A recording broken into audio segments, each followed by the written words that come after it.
Welcome to the front row seat. Hope everybody is having a good day and passing through this place, wondering what's going on. I just wanted to talk about something I was thinking about the other day, and then I had the craziest dream. I was thinking about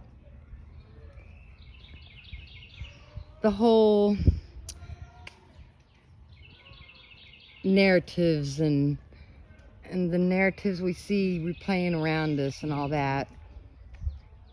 And then I saw there was this scientist. It was really interesting, and she was talking about how our emotions and our mind may work a little different than what we think. And she was talking about how we are pattern matches, and we match patterns to our past. That helps us know what we're looking at right now. And so all our mind can do is really just match that pattern, and then it kind of gives us a feeling, because the feeling is in there too, and it matches the feeling we had before. And she was going on and on about this subject of how we create our emotion. And I thought that was really interesting, because, she didn't say, well, this is just happening to you. Well, our mind creates all that, and it's trying to help us know what we're looking at when we're looking at it, when we move around in the reality. So I watched that and I listened to that, and I thought, that's really interesting. Because then I started thinking about history and all the things that you learn throughout your life, and you can start to see them everywhere. They're just narratives within looping narratives that repeat, like history repeats itself, and it's all narratives, every bit of it. Everybody has a story, and that's just what our being, our mind does. It makes narratives. So then I was thinking about that, and then I had this dream. I was in this place, and there was something, and to me it just looked like a record player, and it had all these, looked like a record player needle, that was in these grooves, and it was just playing stuff. It wasn't making any sound. I just knew that it was kind of like a record, but it didn't look like a record because it wasn't round and it wasn't spinning. But it had all these needles like in a row, and they would go down into the grooves and then play a section, and then it would lift up, and then 1, 2, 3 down, then it would start playing, then it would lift up, and it looked kind of computerized, and it just looked like it was doing its thing. And then I started thinking about, these are all just narratives. Every time it goes down, it's playing the narrative. And then I started thinking about, well, if it's a computer, if this is a virtual reality computer, well, that would make sense.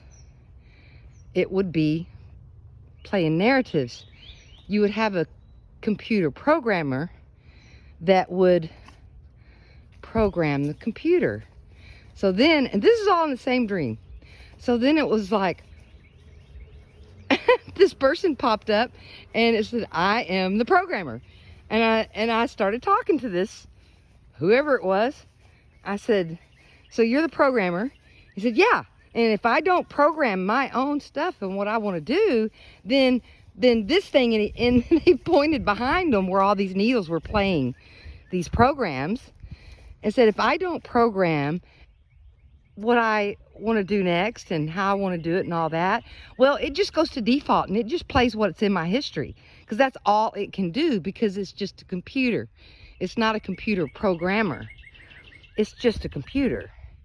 So all it can do is revert back to old files, or, just kind of go back into the history databases and play it from there. And then I said, so does that mean like you have to write your programs all day long? He said, well, you're already writing them anyway. And then if it's just plain history, well, if there's things in your history that you don't like, well, that's just going to play too. That's all it has. It can't do anything different. It can't, because it's a computer. It does not create programs that it runs. The programmer programs the computer to do what the programmer tells the computer what to do. And so the conversation went on. It was really interesting. It went on for hours, it seemed. And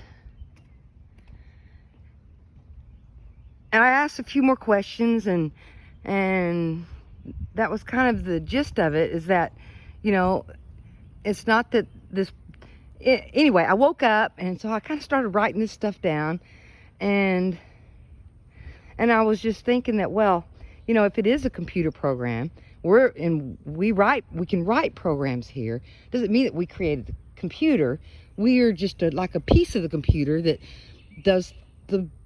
that writes what the computer does. Well, then that means that if you don't write your own programs, and you don't think of what you want, and you don't do those things, and you're just looking at what other people have wrote and their narratives, then you're just basically a programmer that's listening to another programmer's work. And throughout, yesterday and right after I had the dream, it was really interesting, because I just started writing, what are the patterns? And maybe those are the programs that got written that are just, there, and then it tied back into the recapitulation modality in shamanism, where you can go back into your history and you can like edit it a little bit. Like you can go in and have the experience, take some of the emotion out of it. You can talk to the you that was there, and talk to them from all of the awareness that you have at a later point in time. And then when you go back and do that kind of work, if or when that memory comes back up again, it doesn't have a sting to it, like it would before, if it had any like trauma or anything like that around in it.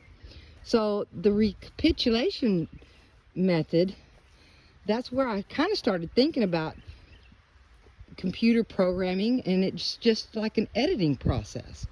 And then there was the other piece of how sometimes things that happen, it's almost like a defrag, like a computer, it'll go through a system where you clean up the files, takes all the unnecessary stuff off, and it does all that stuff. Well, there's been a couple of experiences I've had in my life that's kind of a lot of what it felt like. It's like, oh, this is just a defrag. It's helping me get rid of the stuff I don't need, keep the stuff that is valuable, and let go of everything else. And it was almost like a process.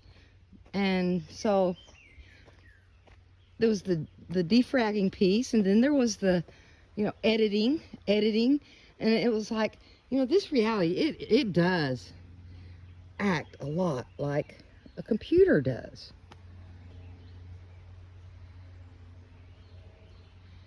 And then I went from there to, there is suffering in this world.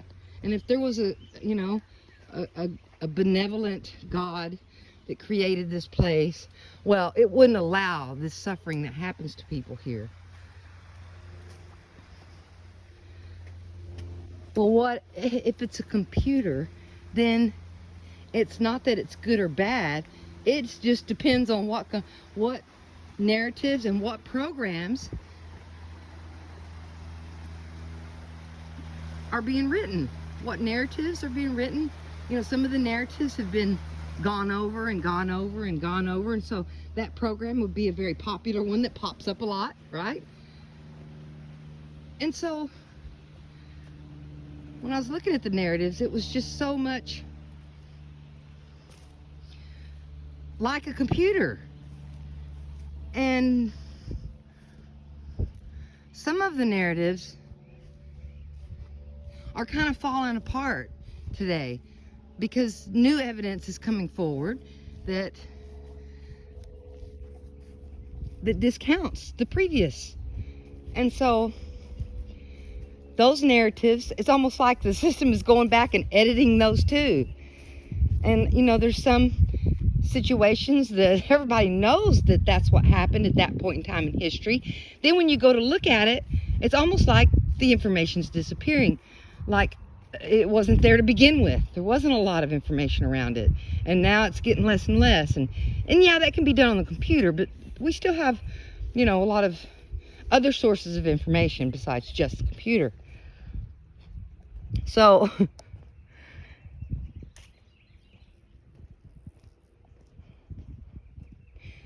I think that what was really kind of got me on the whole thing was about writing the narratives. And that if you're not writing your own narrative all the time, then what's happening is, because I'm starting to think this is a computer, because there's just been too many, I've got too much evidence. It just seems to be pointing in that direction. I don't know for sure. I'm in here trying to figure out, you know, what's going on myself. So why am I here? What am I doing? What is, you know, what's the game that we're playing in this thing? What is this? You know, I have those questions.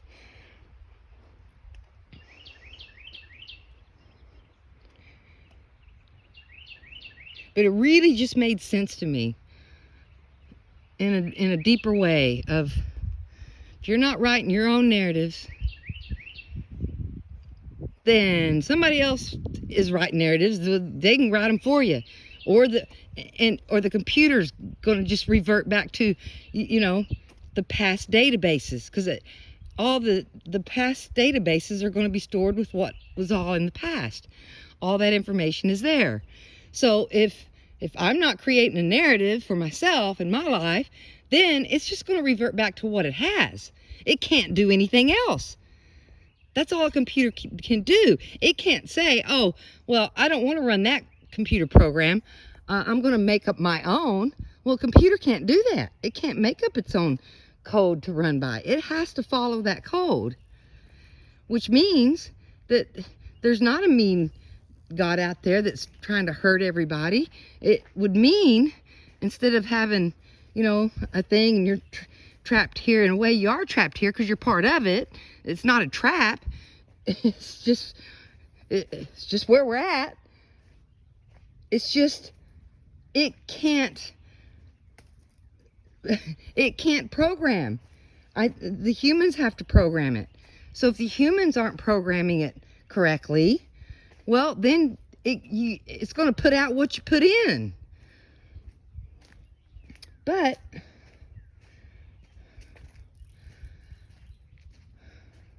a lot of those past databases and a lot of those experiences that we have that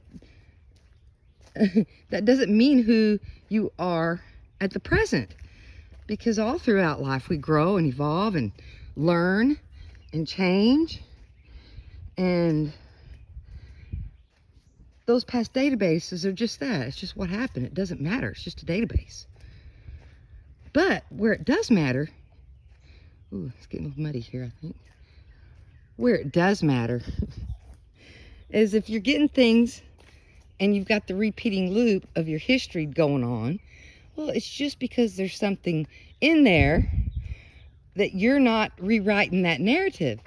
So if an old pattern shows up in your life that you don't like and you don't want, all it's there is, it's not this thing trying to make you suffer.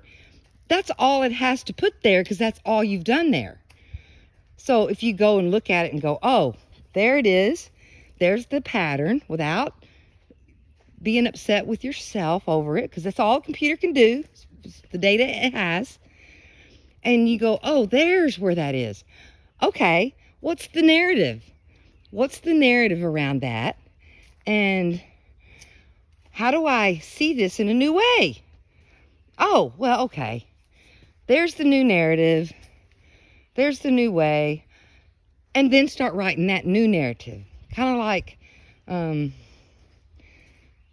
Rudolph did. You know, Rudolph was in a pickle and had a lot going on and had to deal with a lot of stuff because he was different, you know, and so when you're different, people want to say mean things and say you're weird and things like that. But everybody's different in their own way, so it's really, you know, depends on how much different you are and all of that good stuff. You know, differences are good because then it's not always the same, and you can learn that way as long as there's differences there. So that's my take on that one. And then, you know, I just started focusing on those narratives. And even if this isn't a computer and I'm wrong about all of it, which it really doesn't matter, if I can see that what I'm thinking and what narratives I'm writing is working, then that means it doesn't matter what it is. It's working for me and I'm getting the results that are beneficial. Even though, as we all do, we all suffer here at times. And I think that we suffer because we are not being good programmers. And if we're not good at writing programs, well, then it's not going to turn out so well. And then just that in itself, that's going to be a teaching tool. It's like, well, maybe I need to be a better programmer. Maybe I need to take some computer language classes so I can become a better computer programmer. So I've just been thinking about that and narratives. And it was just so interesting because I had a big visual of it, and it felt like I was standing in the middle of the computer watching it work, you know? And it was like, and then there was a part in the dream where I went, oh, I know what that's doing over there. Oh, it's playing that narrative again because that's all I know about that. That's all I know.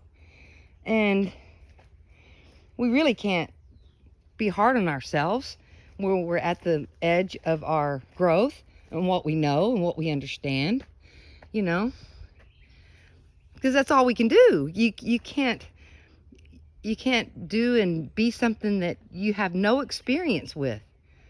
That's not really practical. You have to have experience and history with things before you understand or can grasp those kinds of concepts and understand what's happening. So through the learning and growing, what that's going to do is that's just going to teach you how to be a better programmer. And as you become a better programmer, then you get good at programming. Then, you know, the suffering eases because in understanding of what you're doing in your life, you know, and going in and looking what's within, you can kind of see more of that stuff. And then I've seen in my experience when things happen, it's like, oh yeah, I know this one and that's mine. And just taking responsibility for what is in my history that is things that I don't want there and doing something about it, you know, rewrite that program. I know some computer programmers and they love it. They love writing programs and understanding the machine and all of the little components that go with it. It's a real interesting thing to think about. So yeah, that's what I've been doing. Going on a walk and being outside for a little while. Y'all have a wonderful day. And take care until next time. See y'all later.